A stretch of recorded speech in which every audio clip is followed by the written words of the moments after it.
গ্রামের অনেকেই বলে রাতের বেলা পেঁচা ডাকলে বিপদ আসে, কিন্তু রফিক এসব কুসংস্কারে একটুও বিশ্বাস করতো না। একদিন গভীর রাতে বৃষ্টির মাঝে সেই গ্রামের পুরানো বটগাছের নিচে দাঁড়িয়েছিল। হঠাৎ বিশাল বড় এক পেঁচা এসে তার সামনে বসে। পেঁচার চোখ দুটো ছিল লালচে অগ্নিশিখার মতো জ্বলছিল। রফিক ভয় পেয়ে পিছু হটতে লাগলো, কিন্তু পেঁচা এক অদ্ভুত গলায় বলে উঠল, তোকে আমি দেখে নেব রফিক, তোকে আমি দেখে নিব। রফিক তখন হতভম্ব হয়ে পড়ল, পেঁচা আসলে কি বলে গেল। আর সেই রাতের পর থেকেই গ্রামে একের পর এক দুর্ঘটনা ঘটতে লাগলো। রফিক নিজেও রাতে সেই একই স্বপ্ন দেখতে থাকলো।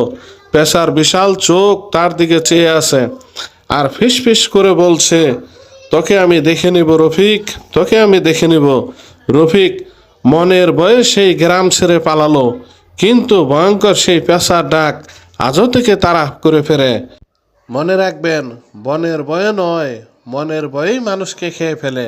অতএব সাবধান।